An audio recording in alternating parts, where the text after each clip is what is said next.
Hi Pisces, and a very warm welcome to you for your September horoscope.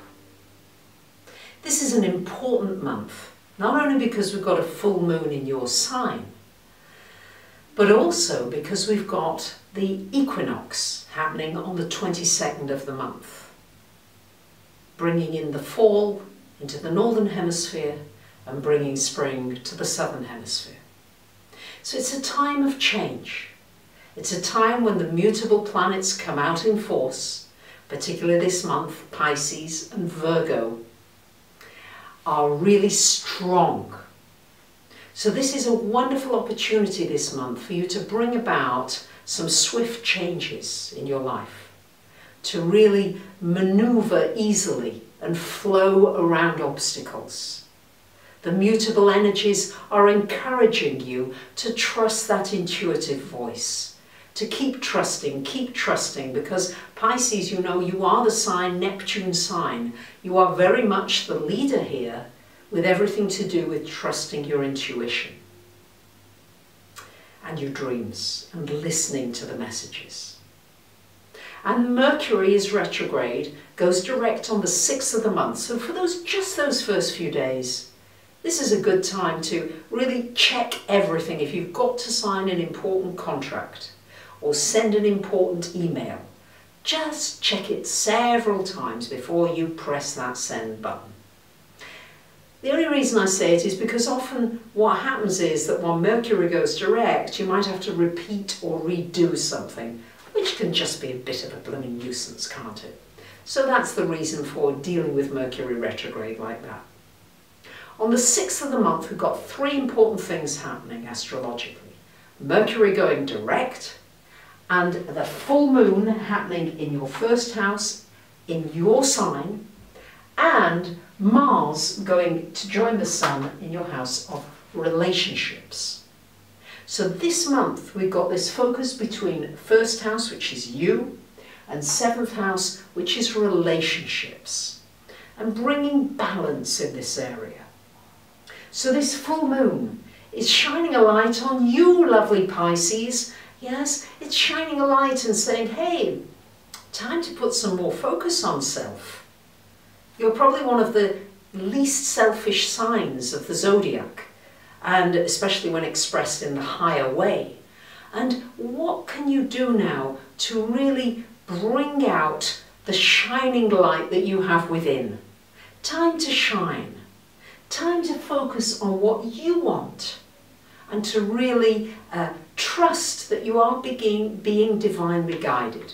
I know so many of you keep the faith, and many of you have been tested with the faith in these last years. It's not been the easiest of time, but with Neptune and Moon coming together, this is a wonderful time for looking at what is real and what is not real. Often you live in fantasy land. It's time to look at what is real for you now, so that you're going to get an opportunity this month to really enhance your relationships in a way that's really powerful and exciting. On the 10th of the month, Mercury coming into your house of relationships, really activating that area.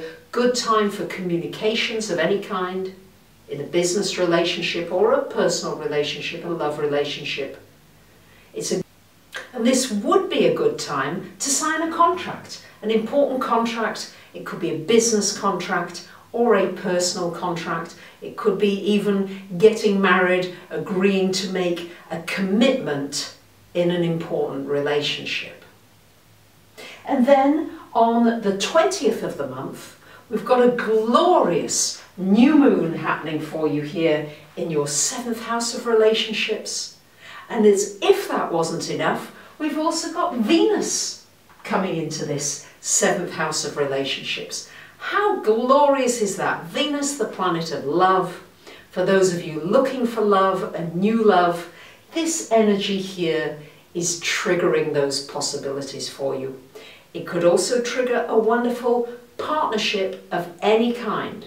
You might also get involved with somebody that you consult with that is really beneficial.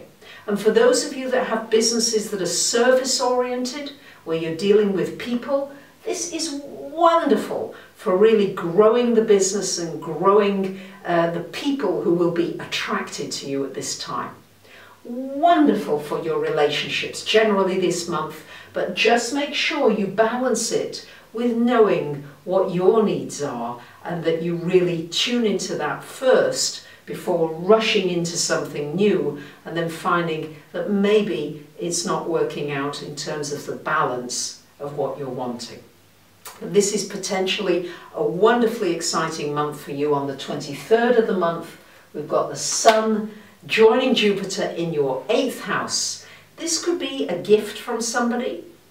It could be an inheritance. It could be some good news about a partner's finances in some way. So many of you asked me about learning astrology. You might want to buy my 5-video set from my website about the basics of astrology, yourastrologysigns.com. And it'll help you not only with learning about your own chart, but also with getting more insights from the regular videos that I post on YouTube.